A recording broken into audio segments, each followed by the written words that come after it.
So today we will discuss comparing quantities, and in comparing quantities we will discuss finding discounts. So what is a discount? Whenever you go for a shopping in a mall or any shop, you see there written over there discount 15%, 20%. What is that? It is the reduction on the marked price. ठीक है? And it is given to attract the customers. So discount दे के क्या होता है, customers वहाँ पे जाते हैं and they buy the products. ठीक है? What is that discount? We will discuss today. So discount is a reduction on the marked price of the item. And what is the marked price? Marked price क्या होता है? It is the price given on the tags of the items. जो भी item होता है उस पर एक tag लगा हुआ था, आप you have seen, and the price written over there is called as marked price. And the discount, it is a reduction on the marked price. उस marked price पे हम थोड़ा discount देते हैं जिससे उसका price क्या होता है, थोड़ा सा कम हो जाता है, थोड़ा सा reduce हो जाता है. And the price after the reduction is called the selling price, and the price at which the item is sold after the reduction is called as the selling price. तो discount को जब हम whenever we subtract the discount from the marked price, we will get the selling price. ठीक है? तो selling price क्या होता है? It is a reduced price after the discount is subtracted from the marked price. So customer has to buy the product at the selling price after reducing the discount हम उसमें से marks price से minus करते हैं, तब हमें selling price मिलता है. Then we will discuss some questions. An item marked at ₹900 and is sold at ₹720. Find the discount and discount %. ठीक है? कोई आइटम है जिसपे मार्क्ड प्राइस लिखा हुआ है 900 और वो सेल किया जा रहा है ₹720 पे. तो हमें what we have to find and we have to find the discount %. ठीक है? तो उस आइटम का जो मार्क्ड प्राइस है वो 900 है, but it is sold at 720.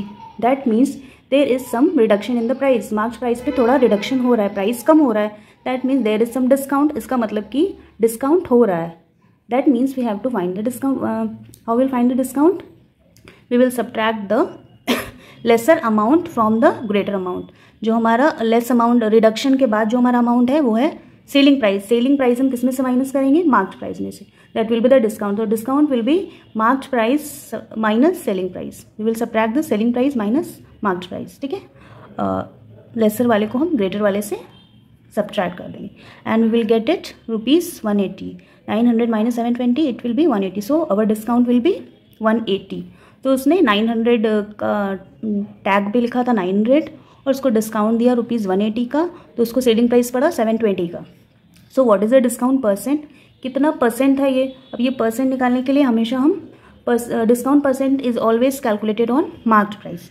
ये हमेशा मार्क्ड प्राइस पे ही कैलकुलेट होगा. क्यों? क्योंकि हमें पता करना है कि ये जो हमारा मार्क्ड प्राइस है उसका कितना % है. How much % is the discount of this marked price. इस मार्क्ड प्राइस का ये डिस्काउंट % कितना % है. So that for that we have to apply this formula, discount divided by marked price and then multiply by 100. For calculating the percentage we will multiply by 100. हमको पता करना है कि इस marked price का कितना % है, तो उसके लिए हम क्या करेंगे? Discount divided by marked price and then multiply by 100 to find the %. So it will be 180 upon 900 into 100.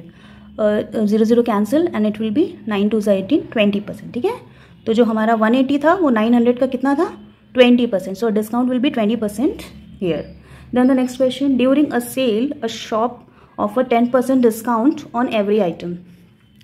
किसी शॉप पे सेल चल रही थी and it offers 10% discount on every item. हर आइटम पे उसने 10% डिस्काउंट दिया था.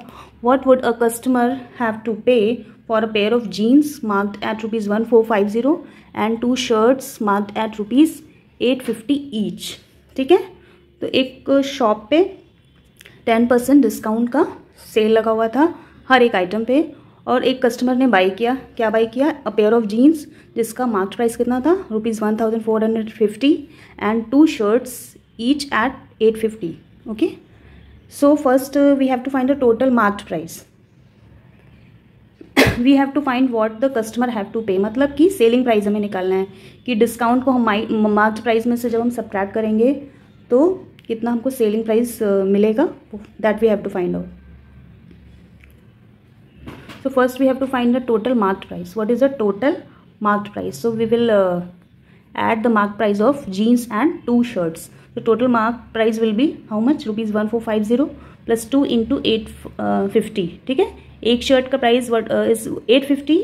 So the price of 2 shirts will be 2 into 850. So it will be 1450 plus 1700, it will be total MP will be 3150. And what is the discount? It is the 10% of MP. ठीक है, ये हमेशा marked price पे ही निकलता है discount. So what is the 10% off mark price? We will calculate the 10% off this 3150. What is the 10? कैसे निकालेंगे? 10% means per cent means upon 100. 10 upon 100 into 3150. ठीक है, तो किसी भी चीज़ का अगर हम परसेंट निकाल रहे हैं तो हम क्या करेंगे? उसके अपॉन 100 कर देंगे, मल्टीप्लाई जिसका निकाल रहे हैं उससे मल्टीप्लाई कर देंगे. तो 10 अपॉन 100 इंटू 3150, इट विल 0 दोनों जीरो कैंसिल हो जाएंगे and it will come as ₹315.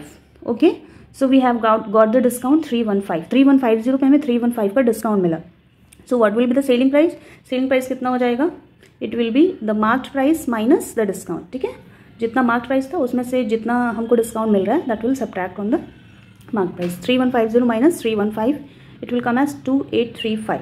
ठीक है, so the customer has to pay ₹2835 for a pair of jeans and 2 shirts.